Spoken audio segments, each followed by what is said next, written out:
दो कश्मीर है आपके सामने, ठीक से देखिए। कुछ डिफरेंस दिखाई दे रहा है आपको? एक ही नक्शा है, एक जैसा आसमान है, आसमान को छूती पहाड़ियां, एक जैसी सफेद चकाचौंध करती खूबसूरत वादियां, मखमली घास, एक जैसी बहती झेलम और नीलम की धारा, ठीक है, और एक जैसी कड़कड़ाती ठंड। एक है पीओजे के और दूसरा कौन सा है? जम्मू कश्मीर। कोई फर्क नहीं है दोनों में। और ये दोनों अलग अलग तस्वीर है, फिर बता दूं आपको, एक ही जगह की नहीं, दोनों अलग अलग तस्वीर है। फर्क ये है कि एक है सर्वे भवन्तु सुखिनः वाले भारत का कश्मीर और एक है पाकिस्तान के चंगुल में फंसा कश्मीर। भारत के कश्मीर में दुनिया के सबसे ऊंचे रेलवे पुल से ट्रेन गुजर रही है, दिख रहा है ना? और उधर पीओके में अवाम सड़कों पर उतरकर क्या मांग कर रही है जानते हैं? आटा चाहिए, बिजली चाहिए, पानी चाहिए। तड़प रही है अपने हक के लिए, रो रही है। भारत के कश्मीर में कश्मीरी युवा हाथ में लैपटॉप लेकर, बस्ता लेकर नए स्टार्टअप के सपने बुन रहे हैं। और उधर पाकिस्तान के अवैध कब्जे वाले पीओके को पाकिस्तानी हुकूमत भुखमरी की भट्टी में झोंक रही है। भारत के कश्मीर में एम्स बन रहे हैं, आईआईटी बन रहे हैं और चमचमाते एक्सप्रेसवे, जरा वो तस्वीर भी दिखाइए। और उधर पीओके में पाकिस्तान आतंकवाद के लॉन्चिंग पैड और ट्रेनिंग कैंप खोलकर बैठा हुआ है। और सिर्फ आंकड़े दिखाती जाऊंगी अब, अभी तक तो तस्वीर देख रहे थे आप। पीओके की कुल जीडीपी करीब 55 करोड़ रुपए है। जम्मू कश्मीर की जीडीपी 2026-27 में 33 बिलियन यानी 3,15,000 करोड़ से भी ज्यादा की हो गई, ऐसा अनुमान है। यह पीओके से 3 गुना ज्यादा है। पाकिस्तान ने पीओके के बजट में 16% की कटौती की है और यहां का बजट 1,938 करोड़ रुपए कर दिया गया है। अब जम्मू कश्मीर का बजट बताऊं आपको, 1,13,767 करोड़ रुपए है। ये देख लीजिए आप। ये पीओके के बजट से कितना ज्यादा है जानते हैं? लगभग 60 गुना ज्यादा। पीओके में गरीबी, भुखमरी, गुर्बत है। ना पाकिस्तानी सरकार वहां फैक्ट्री लगा रही है, ना ही उससे जुड़ा कोई डेटा बता रही है।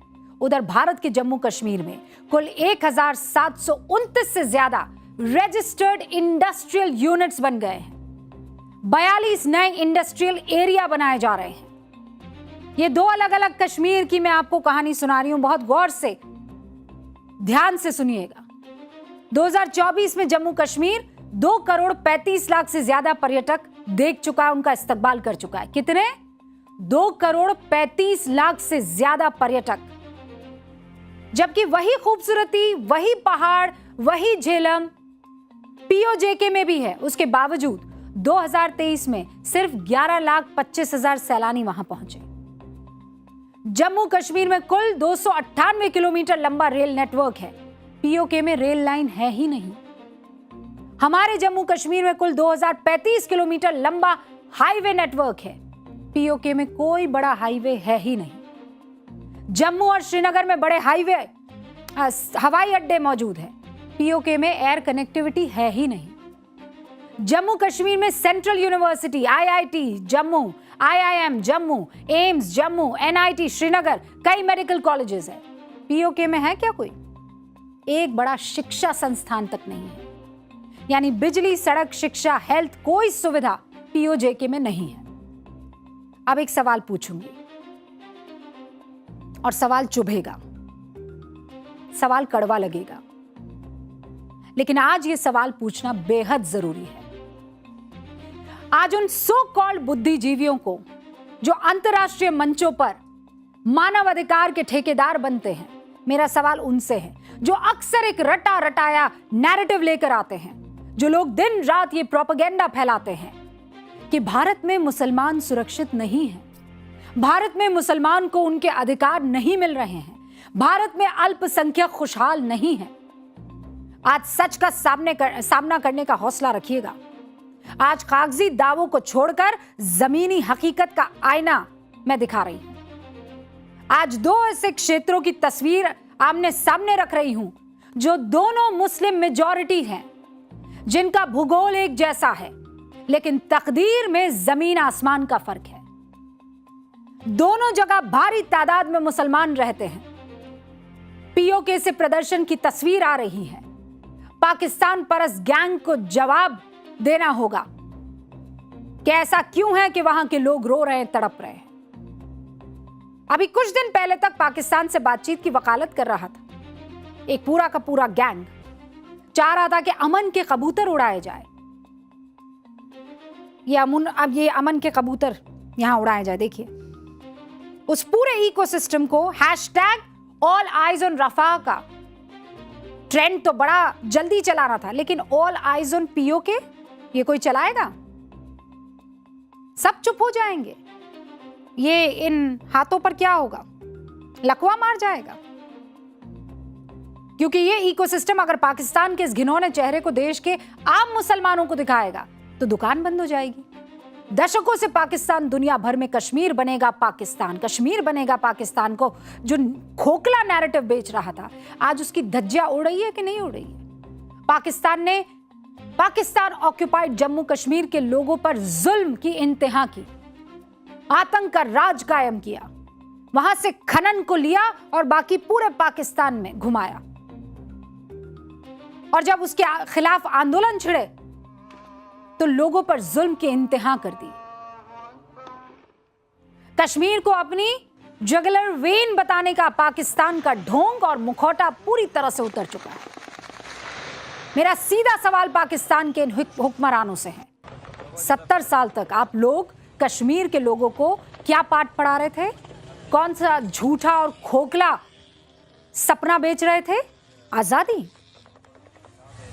आपने पीढ़ियों को गुमराह किया, लेकिन आज दुनिया आपसे पूछ रही है, जो कश्मीर 70 साल से आपके कब्जे में था,